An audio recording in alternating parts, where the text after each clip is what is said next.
Eu estou aqui só para ser verdadeiramente útil. Eu estou aqui para representar aquele que me enviou. Eu não tenho que me preocupar com o que dizer ou o que fazer, porque aquele que me enviou me dirigirá. Eu estou contente em estar aonde quer que Ele deseje, sabendo que Ele vai comigo. Eu serei curada na medida em que eu permitir que Ele me ensine a curar. A separação e a expiação, meio de conflito. Tenho enfatizado que o milagre ou a expressão da expiação é sempre um sinal de respeito de alguém de valor para com alguém de valor. O reconhecimento desse valor é restabelecido pela expiação. É óbvio, então, que quando tens medo, te colocaste em uma posição em que necessitas da expiação. Fizeste alguma coisa sem amor, tendo escolhido sem amor. Essa é precisamente a situação para a qual a expiação foi oferecida. Como havia necessidade de remédio, ele foi estabelecido. Enquanto reconheces apenas a necessidade do remédio, continuarás amedrontado. Contudo, assim que aceitas o remédio, aboliste o medo. É desse modo que ocorre a verdadeira cura. Tem uma pergunta, mestre. Então, significa que a expiação é um remédio? O único remédio para a falta de amor é o amor perfeito. O amor perfeito é a expiação para qualquer coisa. Vamos ler o parágrafo anterior? É a chave, né, para todas as soluções. O primeiro passo corretivo para desfazer o erro é saber, antes de tudo, que o conflito é uma expressão de medo. Dize a ti mesmo que de alguma forma tens escolhido não amar, ou o medo não poderia ter surgido. Então, todo o processo corretivo passa a ser nada mais do que uma série de passos pragmáticos no processo mais amplo de aceitar a expiação como remédio. Esses passos podem ser resumidos dessa forma. 2 pontos. Primeiro, é preciso que saibas que isso é medo. O medo surge da falta de amor. O único remédio para a falta de amor é o amor perfeito. O amor perfeito é a expiação. Tenho enfatizado que o milagre ou a expressão da expiação é sempre um sinal de respeito de alguém de valor para com alguém de valor. O reconhecimento desse valor é restabelecido pela expiação. Nós temos que reconhecer que todos os conflitos são porque em algum ponto nós manifestamos sem amor.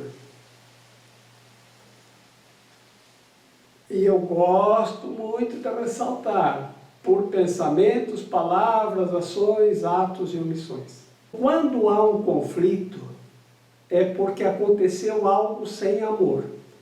Pode ter sido um pensamento, pode ter sido uma palavra, uma ação, um ato, uma omissão.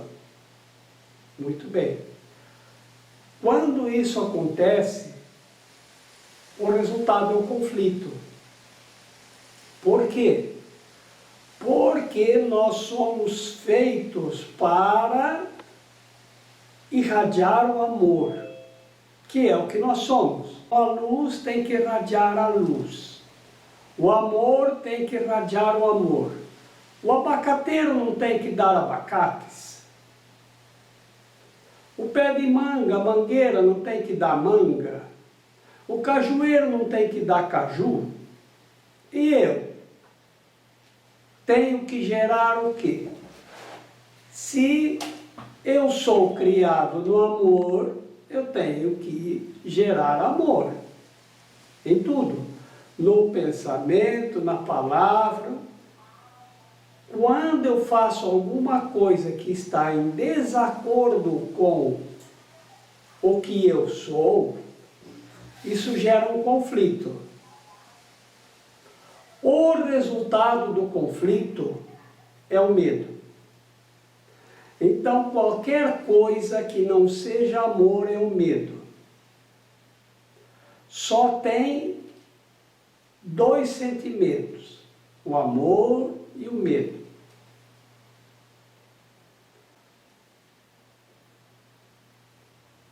O amor, aquilo que tudo abrange, não pode ter opostos. Mas o medo pode bloquear o amor. A moça aqui, e ela disse que teve um pesadelo quando era criança, porque os pais dela diziam para não aceitar nada de nenhum estranho. E ela brincava solta na rua, porque era uma cidade pequena, não tinha perigos, as crianças ficavam na rua, na frente das casas, brincando, mas nunca aconteceu nada. Mas um dia ela teve um pesadelo, que alguém veio com um doce, um homem estranho veio com um doce, e estava dando o doce para ela comer, e o doce era envenenado. E ela não conseguia dizer não, não conseguia gritar, e ficou paralisada.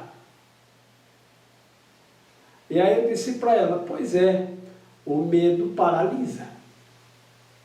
E quando a gente é criança, eu também tinha esses pesadelos que acontecia alguma coisa e a gente ficava paralisado de medo. Bom, a gente tinha compreensão de que o medo paralisava. Nos nossos, vamos chamar de sonhos da infância. Agora a gente esqueceu isso, que o medo paralisa. O medo bloqueia o amor, o medo paralisa tudo. O que acontece? Quando acontece uma coisa errada e nós não corrigimos, alguma coisa fica paralisada em nós. E nós passamos a ver o irmão com medo. E deixamos de ver o valor que ele tem. E deixamos de ver o nosso próprio valor. Quando acontece a expiação, que é desfazer o erro, corrigir,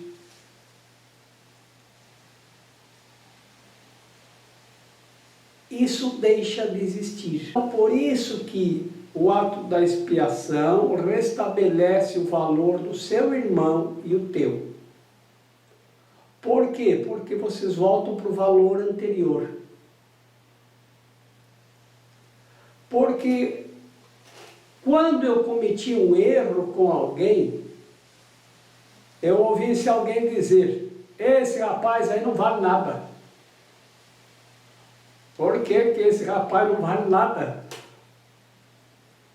Porque eu tinha desmerecido do meu valor, porque o meu valor é o amor, e o amor não erra. Eu tinha desmerecido do meu valor e do valor do meu irmão, porque eu errei com ele. Então a expressão, essa pessoa não vale nada, não deixa de estar com fundamento. Por que não vale nada? Porque deixou de valer. Mas quando nós fazemos a expiação, olha, esse rapaz é muito valoroso. Ele veio aqui, ele pediu perdão e corrigiu o erro que ele cometeu. Nós readquirimos o nosso valor. Eu estou falando isso num nível, parece muito pequeno, assim, no nível físico, da matéria. O que é, não vale nada, né? E o que é de muito valor, restaura o valor. Mas esse valor, ele é restaurado na nossa mente. Então, o que parece pequeno no físico, ele tem outra dimensão na mente. Então, podem ter certeza, quando nós fazemos uma expiação, nós restabelecemos o nosso valor e o valor do nosso irmão. Agora, o que as pessoas sofrem muito? Qual um dos grandes sofrimentos das pessoas? Os terapeutas sabem. Por que elas vão em busca de ajuda? Menos-valia. Um sentimento de menos-valia. O que é esse sentimento que se chama de um sentimento de menos-valia? Que ela própria não vale nada, que não serve para nada, não sei o que eu estou fazendo aqui, as coisas não dão certo para mim, eu não sou feliz, eu empurro as coisas e nada dá certo, eu começo lá, vai, volto, não acontece nada. E aí as pessoas não conseguem, às vezes, ter um relacionamento, não conseguem ter prosperidade, não conseguem ter isso. Eu estou me referindo ao sentimento. Fixe no sentimento da pessoa. Menos-valia. Porque os relacionamentos das pessoas os conflitos consequentes. A não prosperidade é consequência. Mas nós não estamos curando as consequências, nós queremos curar as causas. Então, o sentimento de menos-valia aponta para o quê? Tem erros aí que foram cometidos. Porque a gente perde o nosso valor e deixa de ver o valor do irmão quando comete um erro. Por pensamentos, palavras, ações, atos e omissões. Eu desmereço o meu irmão e me desmereço. E aí, eu passo a ter um sentimento de menos-valia, que pode estar, às vezes, com uma capa de qualquer outra coisa.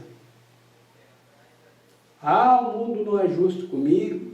Por quê? Porque eu valho menos. Achar que Deus não é justo, por quê? Porque eu valho menos que o outro. E aí por diante, vocês podem ver que tem muitas capas para o sentimento de menos-valia. A pessoa não vem necessariamente, eu estou sentindo menos-valia.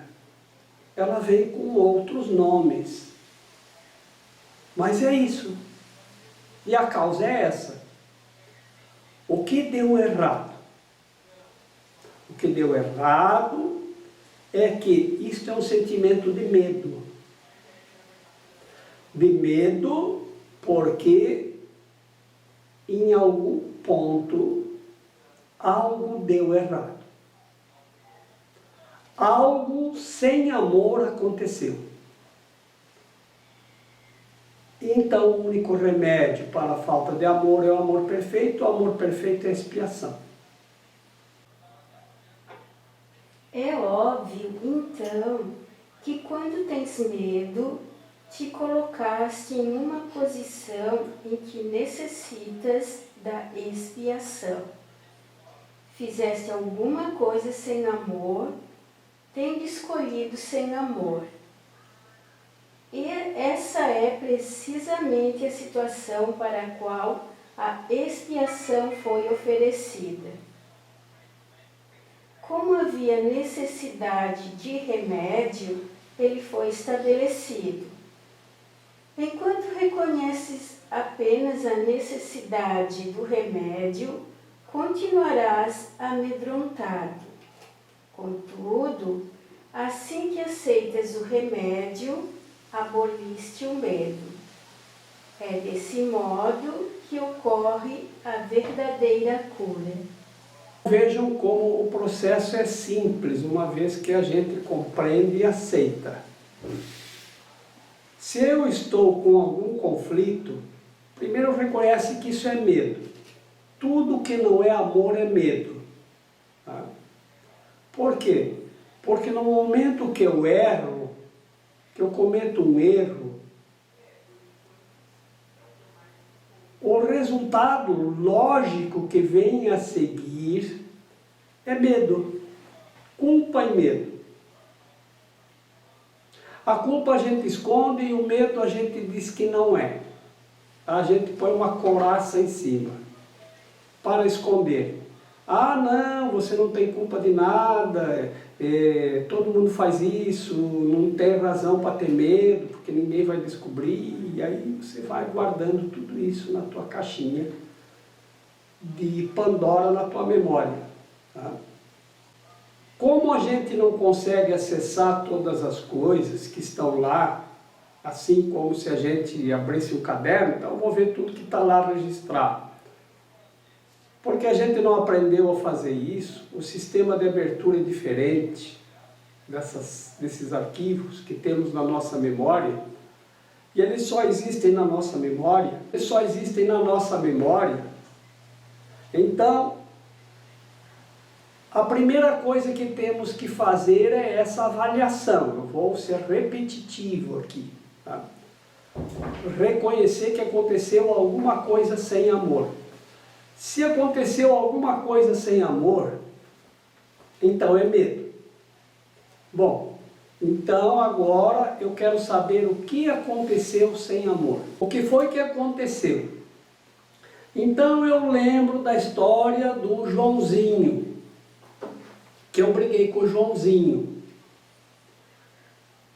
Então o que eu tenho que fazer? Aceitar a expiação para mim mesmo. Não é dizer, mas a culpa foi dele, eu não tenho culpa, também não tem por que eu ter medo. Não, isso é para a gente não fazer. Tá? Então eu aceito a expiação para mim mesmo. Eu vou me fortalecer e vou lá no Joãozinho dizer, não quero mais ficar separado de você. Eu vim para pedir perdão pelo que eu fiz, né? Para trazer o perdão para a nossa relação e para que nós possamos, eu quero corrigir os meus erros, tudo que eu fiz errado contigo, e quero voltar àquele relacionamento anterior. E quando acontece isso, você restaura.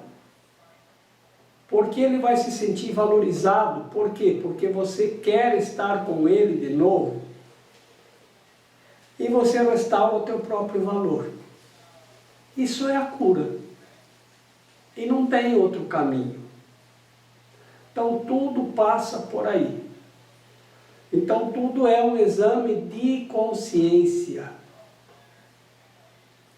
Examinar a consciência para encontrar lá na memória coisas que aconteceram e que eu estou me dando conta nesse momento que eu, de alguma maneira, eu fiz errado. Como que faz isso? Não adianta forçar. Isso tem que vir espontaneamente. Eu tenho certeza que só de estarmos aqui no encontro de hoje, vocês já lembraram de alguma coisa. Que pode ser de qualquer momento da sua existência. Do dia do nascimento até agora, vamos colocar assim. Podem vir essas memórias, elas virão. Virão e você vai corrigindo, e quando você corrige uma, vem outra. Não vem tudo de uma vez. Nós não íamos suportar fazer tudo de uma vez. Então elas vêm na medida em que eu permitir. Por isso diz, eu serei curado na medida em que eu permitir que Ele me ensine a curar. E aí isso vão, as coisas, o Espírito Santo vai trazendo para a gente as oportunidades para ver o que a gente tem que curar. Aonde estão os conflitos, onde eles estão.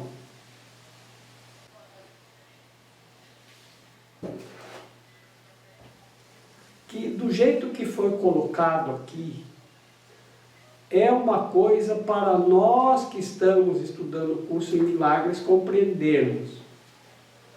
Mas eu não posso chegar para uma pessoa que vem em busca de ajuda, eu estou muito triste.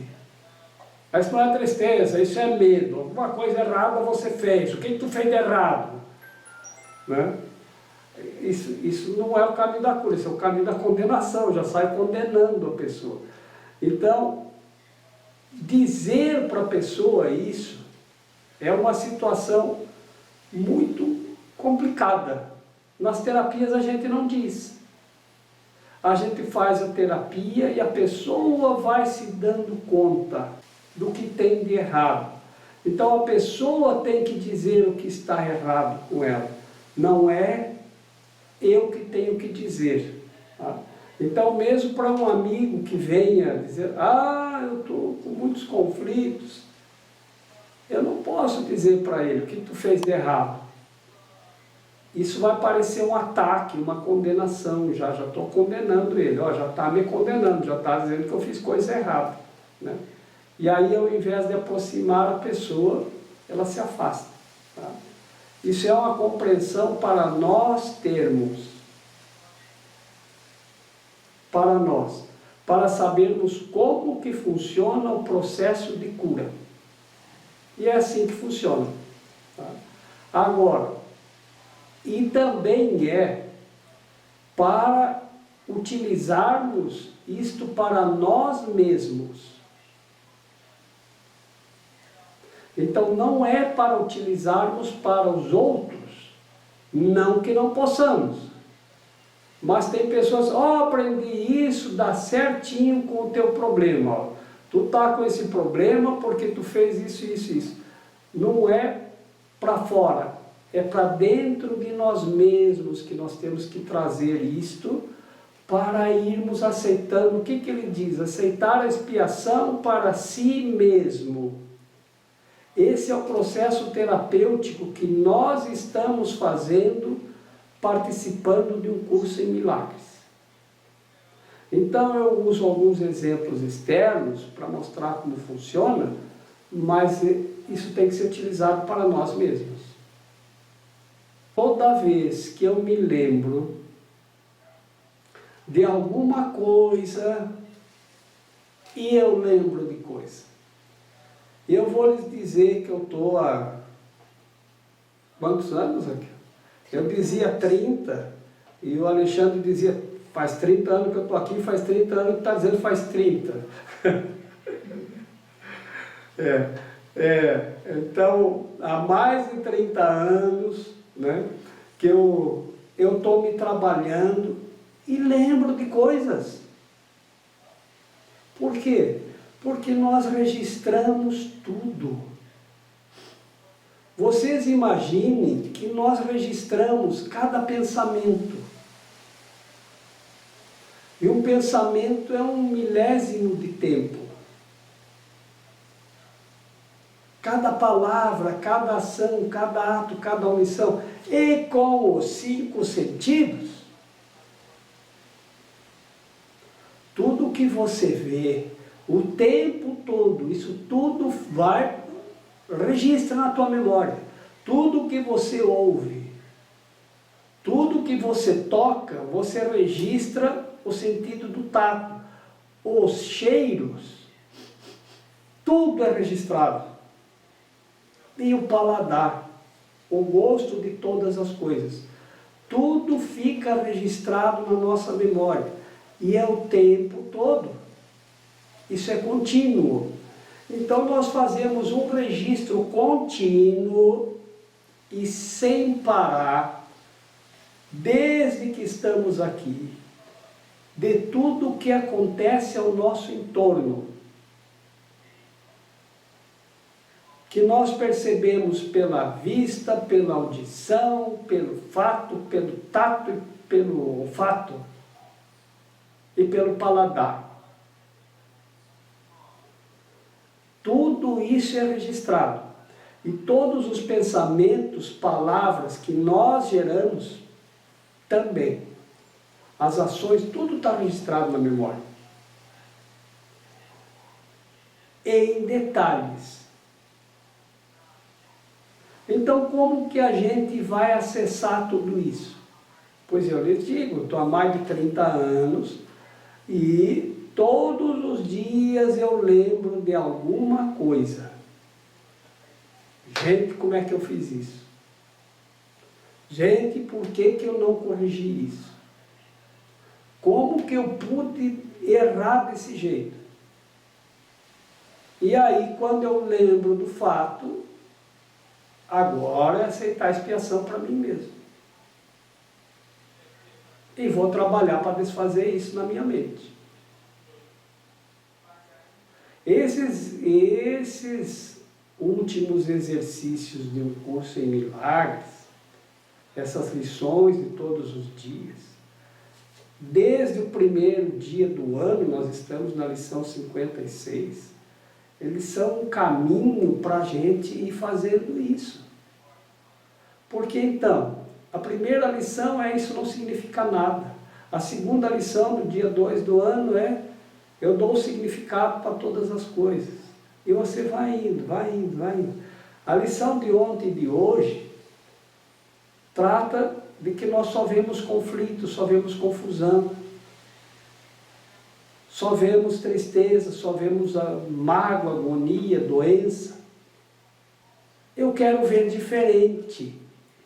Então, para chegar até o ponto aqui, para nós nos darmos conta de como eu estou vendo o mundo lá fora. E ele diz, o que você vê lá fora é como você está aí dentro. Se uma pessoa só tem amor, ela olha para fora e vê tudo amoroso. Se uma pessoa só tem conflitos, ela olha para fora e vê tudo conflituoso.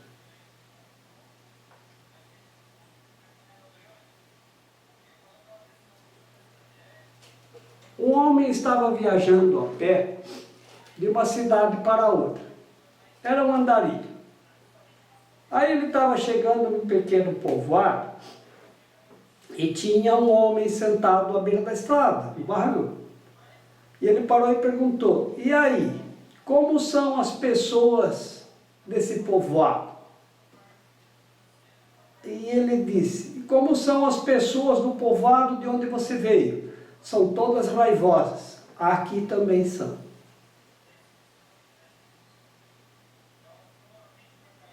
No dia seguinte estava o mesmo homem sentado à beira da estrada e outro andarilho passou e fez a mesma pergunta. Como são as pessoas desse povoado?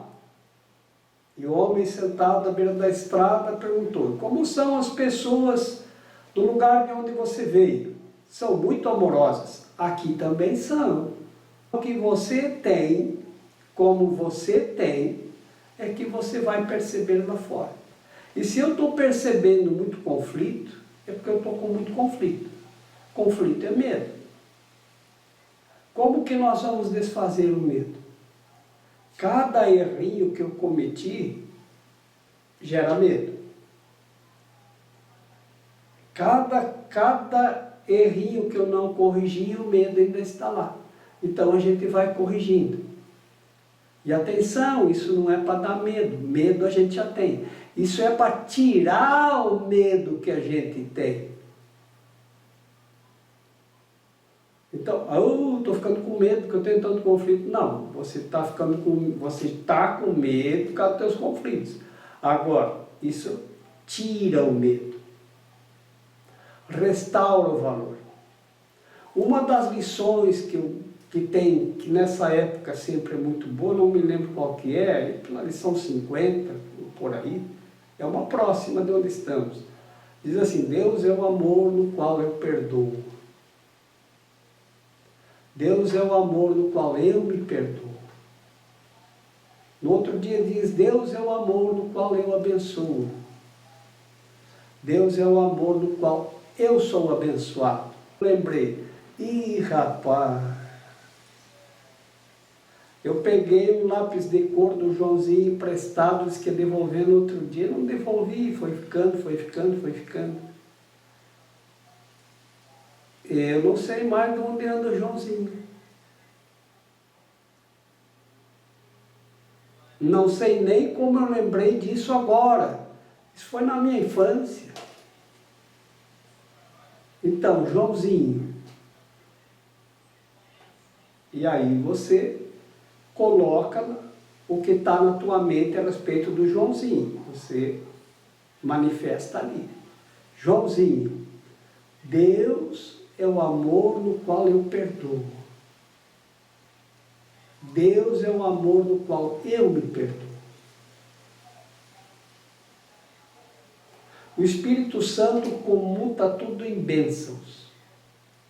Deus é o amor no qual sou abençoado e no qual eu abençoo. Eu peço perdão, aceito a expiação e ofereço milagres. O que acontece? O milagre. Agora, como que eu lembro do fato do Joãozinho, não é mais com medo, não. Não tem mais medo aí. Não tem mais conflito. Então isso se desfaz. Mas se eu tiver que desfazer alguma coisa pessoalmente com o Joãozinho, eu vou me encontrar com o Joãozinho. Amanhã eu vou sair na rua e alguém vai dizer: tu não é o Jorge. Sou. Lembra de mim, eu sou o Joãozinho. Joãozinho, que Joãozinho? Aquele que te emprestou um lápis de cor, que nunca mais devolveu. Vocês acham que não acontece? Eu tenho muitos relatos.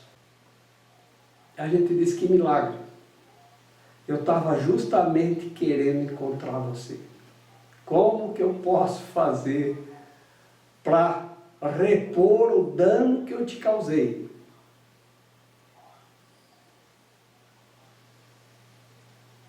E aí, o milagre acontece. E a correção, porque você está disposto à correção. Jorge, eu estava pensando, quando você falou se um irmão chega para você e diz que está triste, você não é terapeuta, você é um curador não curado, se você oferecer a ele bênçãos e milagres amorosamente, não é uma forma de ajudar? É a única forma que nós temos para ajudar. Tá? É o que realmente ajuda. Mas o que acontece aqui, nessa situação? Só para relembrarmos. O curador não curado, isso vocês podem experimentar, ficar numa rua onde passam pessoas e ficar observando. Toda vez que eu estou na rua, eu escuto alguém reclamando de alguma coisa para outra pessoa, e a outra pessoa, então, eu estou numa tristeza, e o curador não curado, que para quem a pessoa está falando, diz: pois é, mas comigo aconteceu pior. Então, esse é o não curado mesmo. Ele acha que dizendo que com ele aconteceu pior, vai melhorar a situação do outro. Então isso também não resolve para nada, né? Mas o que acontece? Eu não sei de que forma que eu vou abordar a pessoa, se aquela hora é para não dizer nada, só ouvir, se é para oferecer um cafezinho, se é para oferecer uma bênção e um milagre. Então, como eu nunca sei, porque o que a gente vai oferecer é isso. Tá? Mas como eu nunca sei de que forma a pessoa vai aceitar, e tudo que chega até a outra pessoa tem que ser de uma forma que ela possa compreender, senão ela não aceita, e rejeita, e afasta mais. Então, eu tenho uma oração que eu sempre digo também, eu estou aqui só para ser verdadeiramente útil. A bênção vai surgir muitas vezes. E o milagre também. Porque é o que nós podemos oferecer. Para a pessoa ter luz e encontrar o caminho. Obrigado por lembrar.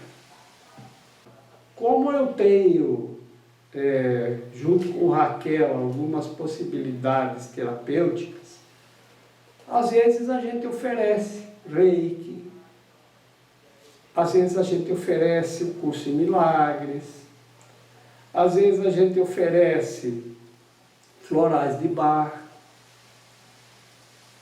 mas não são todas as pessoas que aceitam. O curso em milagres a gente oferece incansavelmente, todos os dias, por todos os meios que a gente tem para oferecer. Mas como diz, muitos são os convidados, poucos são os que aceitam o convite. Né? Todos são convidados. Então, poucos aceitam o convite. O curso em milagres, ele é um exemplo de que nós estamos sempre oferecendo, abertamente para todas as pessoas. Já quando a gente está mais próximo à pessoa, a gente fala do curso em milagres, fala dos florais. Tem pessoas que aceitam, se interessam. Como que é isso de Reiki? Aí eu falo. Mas o que é?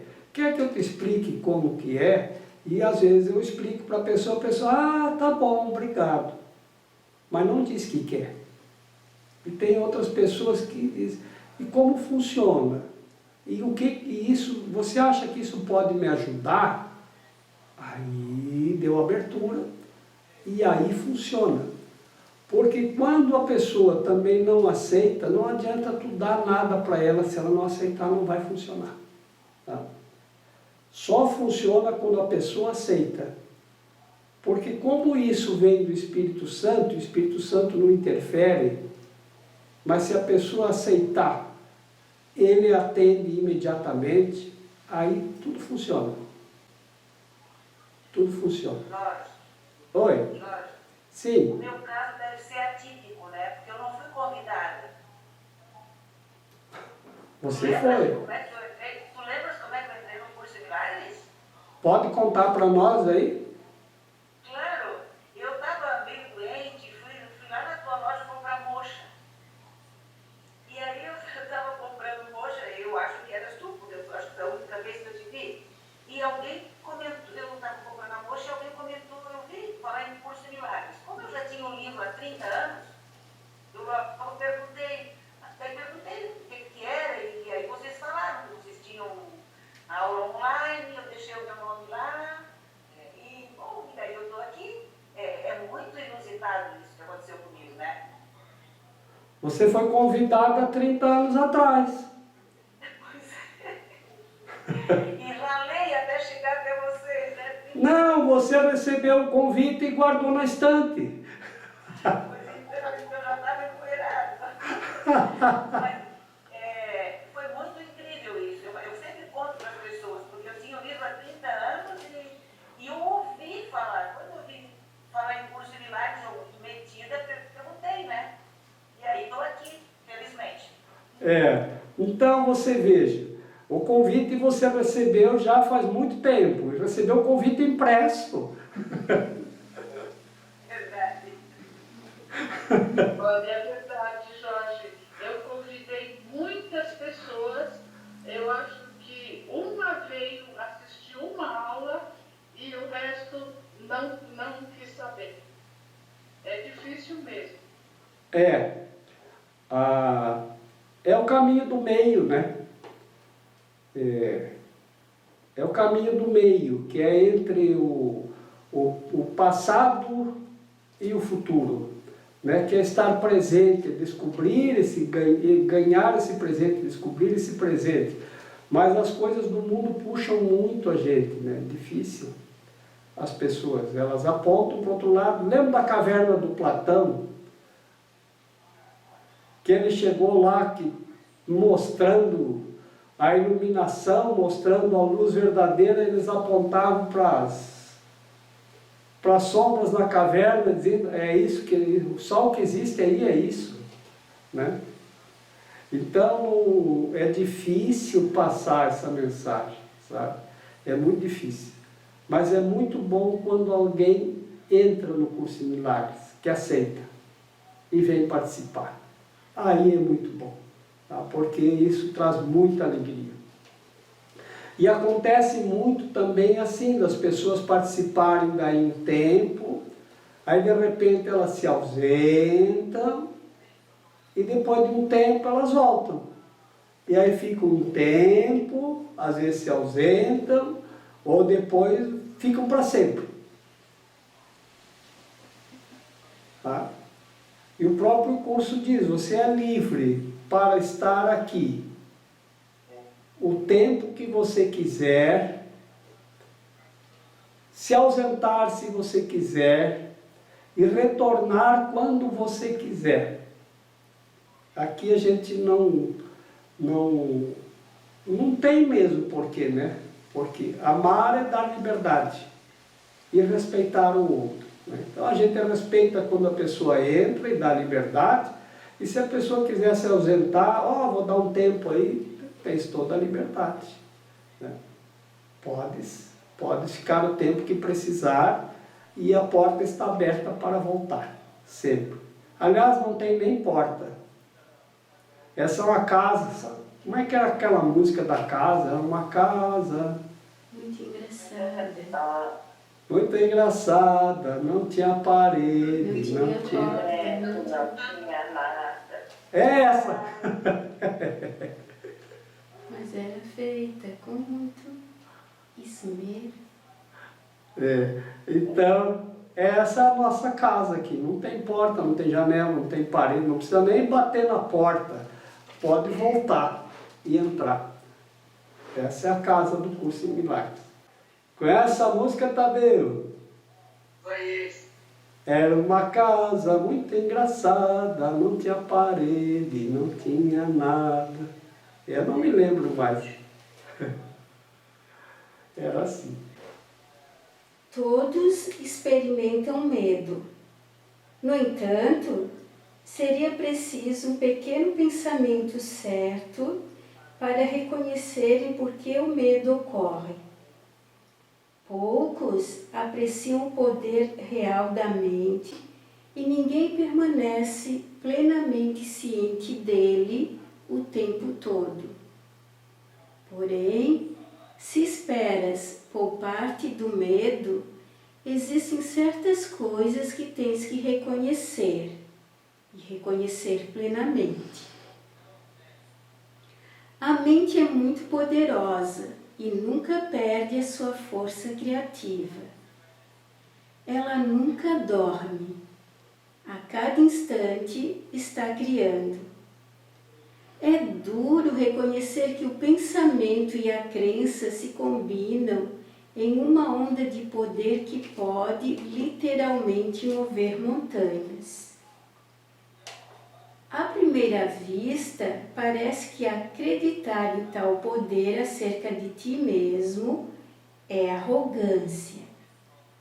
Mas não é essa a razão real pela qual não acreditas nisso. Preferes acreditar que os teus pensamentos não podem exercer influência real porque, de fato, tens medo deles. Isso pode diminuir a tua consciência em relação à culpa, mas a custo de perceberes a mente como impotente. Se acreditas que o que pensas não tem efeito, podes deixar de ter medo do que pensas, mas dificilmente estás propenso a respeitar teu pensamento. Não existem pensamentos vãos. Todo pensamento produz forma em algum nível. Então, vamos reler. Todos experimentam medo. No entanto, seria preciso um pequeno pensamento certo para reconhecerem por que o medo ocorre. Esse pensamento certo nós detalhamos bastante aí nesse parágrafo anterior, por que o medo ocorre. Se a gente tiver isso sempre se dando conta, então isso vai ajudar bastante. O pensamento e a crença se combinam em uma onda de poder que pode literalmente mover montanhas. Eu ia lembrar justamente disso. O pensamento e a crença formam uma onda de poder que podem literalmente mover montanhas. E a mente é muito poderosa. Quando perguntaram para Jesus como construir umas pirâmides, ele respondeu: se você tiver a fé, que é o quê? Pensamento e crença unidos, do tamanho de um grão de mostarda, você diz para a montanha, vai para lá, e a montanha vai. As pirâmides, eu tenho repetido aqui, foram construídas com blocos maciços de granito. São uns quadradões enormes assim, de 5 a 10 mil quilos cada um, que vieram de uma distância de 600 quilômetros aproximadamente. Como nenhum veículo, nenhum barco, pode ser que trouxeram pelo Rio Nilo. Como? Nenhum barco ia suportar esse peso. E afundar no Rio Nilo. Não tinha como colocar isso em cima de um barco, eles não tinham guindastes. Força de 1000 escravos. Não, nem assim. Não tinha escravos. E 1000 homens não conseguem levantar um bloco, porque não tem onde pegar. 1000 homens não tem lugar para pegar aqui. Eles levavam rolando 600 quilômetros. Milhares de blocos de granito, que serviram não só para as pirâmides, para construir todos os templos ao longo do Rio Nilo, no Egito. E tantas pirâmides que lá estão. Não foi assim, não. Então, a minha fé é de que a mente, o pensamento e a crença juntos criam uma onda de poder capaz de literalmente mover montanhas.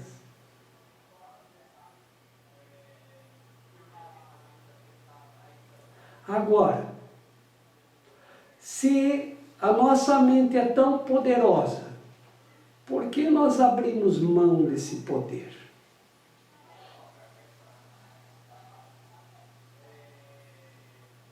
Porque a nossa mente era poderosa assim. Por que nós abrimos mão? Porque cometemos erros e o erro gerou um conflito entre o que eu sou e o que eu fiz de errado. Isso resulta em medo. E o medo paralisa e bloqueia tudo. Vejam, Eu lembro que quando eu era criança, tinha uma delegacia na pequena cidade onde eu nasci e morei, minha infância, e uma parte da minha adolescência, que chama Giruá, no Rio Grande do Sul. E lá tinha a delegacia, e eu sabia que você podia dar queixa de uma agressão física. Então, alguém me agrediu fisicamente. Você podia ir na delegacia fazer um registro de ocorrência. Mas se eu fosse lá e alguém me xingou, me insultou, mas ele me agrediu, não. Então não tem nada de errado. Então nem a palavra, a única coisa que valia como crime era o ir às vias de fato, coisa no físico. E aonde tinha essas leis que eram por pensamento, palavra, ação, ato ou omissão, era na igreja. Hoje, até por pensamentos, já estão indiciando pessoas, fazendo reclamações na justiça, né? Eu não sei se já estão conseguindo formalizar isso, mas o resto, qualquer coisa que tu diz, o que tu não diz, que tu fez, o que tu não fez, tudo vai para... tudo tem processo. Eu sei que o ministro do Supremo lá, acho que... porque alguém disse que pensou em entrar lá e agredi-lo, né? Então, ele... não sei se ele chegou a processar a pessoa, se bem que ele escreveu isso, né? Então, já colocou o pensamento no nível da palavra, né? Então, o pensamento, hoje, ele não passa despercebido, não. Pensou? Mas você chegou a pensar nisso? Cheguei. Como o pensamento, ele é poderoso. E daí o que eu faço? Isso é apenas um pensamento, isso não tem valor nenhum. Isso é só um pensamento, é só uma crença, isso não vale nada. No norte do Brasil, um pastor de uma instituição religiosa estava procurando numa cidadezinha um terreno para construir a sua igreja. E o melhor lugar que ele achou foi ao lado de um prostíbulo, da casa da Maria Bela. E aí ele construiu a igreja dele. E aí começaram a vir os clientes da igreja. E como do lado havia essa casa da Maria Bela, a casa da Maria Bela também começou a prosperar, porque ela ficou mais conhecida, porque as pessoas passavam por ali para ir no culto da instituição religiosa, e começou a prosperar e começou a ampliar as instalações, começou a crescer. E o pastor não gostou da ideia. E aí, ele começou a fazer orações e novenas para Deus queimar aquelas pessoas que estavam no pecado.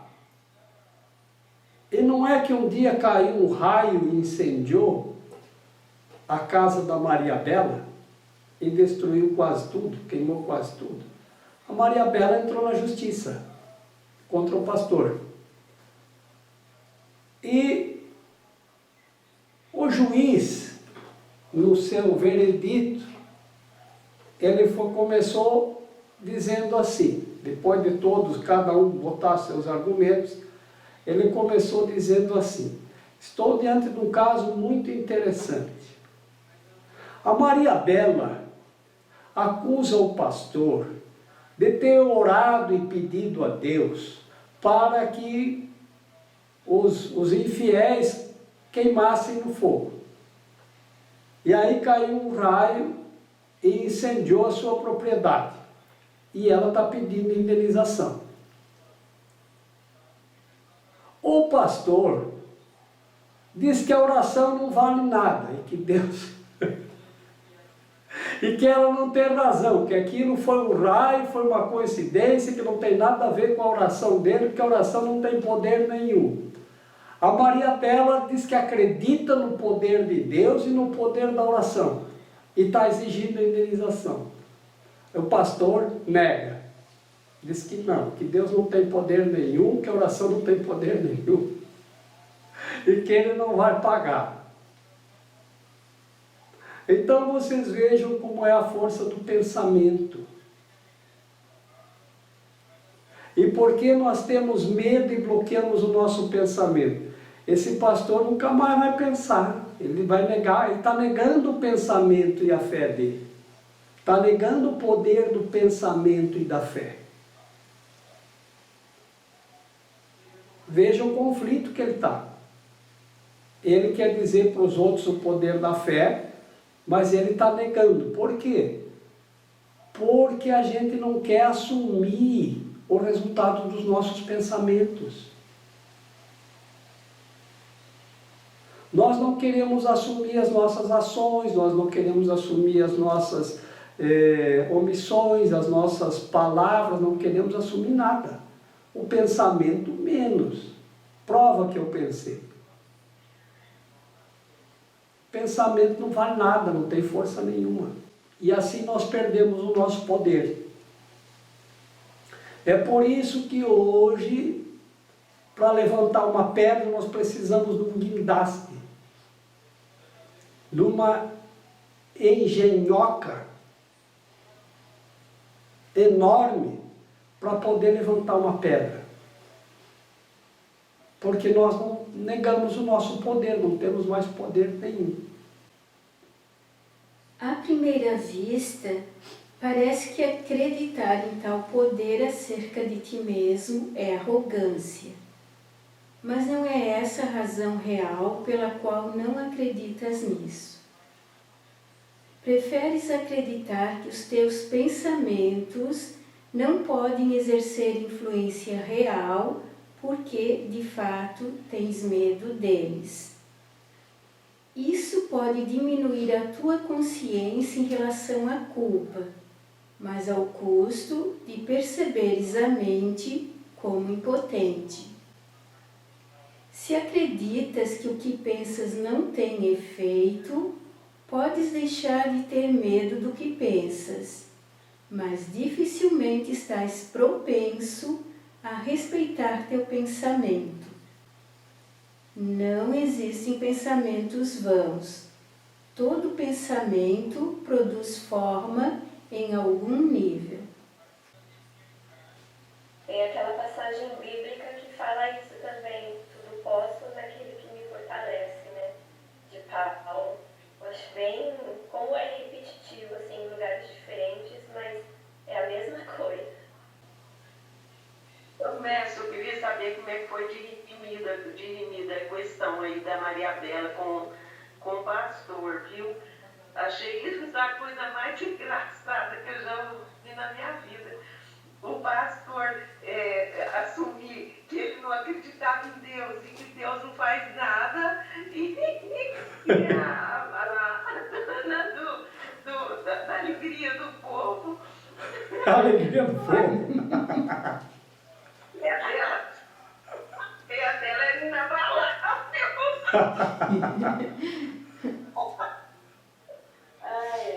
A dona da alegria do povo. Afirmando que Deus existe e que a oração é poderosa sim.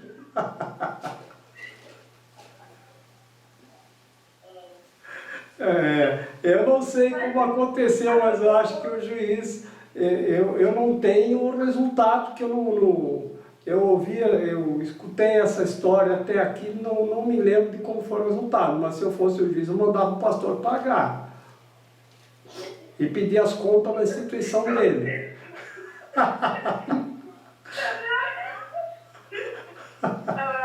Agora só queria falar o seguinte, a própria música fala, tem uma música aí, acho que